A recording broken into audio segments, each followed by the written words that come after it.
9 dicembre 2013, l'inizio della fine. Qui siamo a San Vendemiano, Treviso, ma potremmo essere anche a Monselice, Padova o a Montecchio Maggiore, Vicenza, come pure a Portogruaro, Venezia o a Soave, Verona e a Belluno. Stesso giorno, lunedì, stessa ora, mattina presto, stesso slogan, l'Italia si ferma, e stessa rabbia anche in Veneto, contro la casta, la globalizzazione, l'euro, per la democrazia, il lavoro, la sovranità monetaria. L'invito a ribellarsi, a scendere in strada è rivolto a lavoratori, disoccupati, precari, padri, madri, figli e chiunque voglia dire basta. A farsi megafono della loro voce saranno l'IFE, Forconi, COSPA, Azione Rurale, Aitras e altre organizzazioni di base, con una netta presa di distanza dalle forze politiche. Assieme ad altre associazioni libere dai partiti abbiamo deciso che a partire dal 9 dicembre l'Italia si fermerà tutta per dire basta allo scempio quotidiano che ci viene mostrato da anni.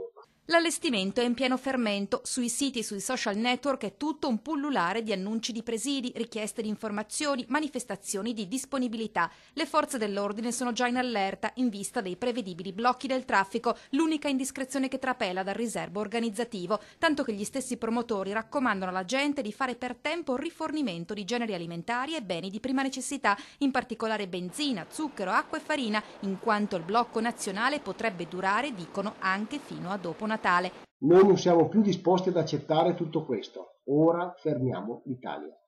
Ora dovranno scendere ed andare a lavorare loro. Pur di raggiungere questo obiettivo, i manifestanti si dicono pronti ad andare avanti a oltranza. Forza!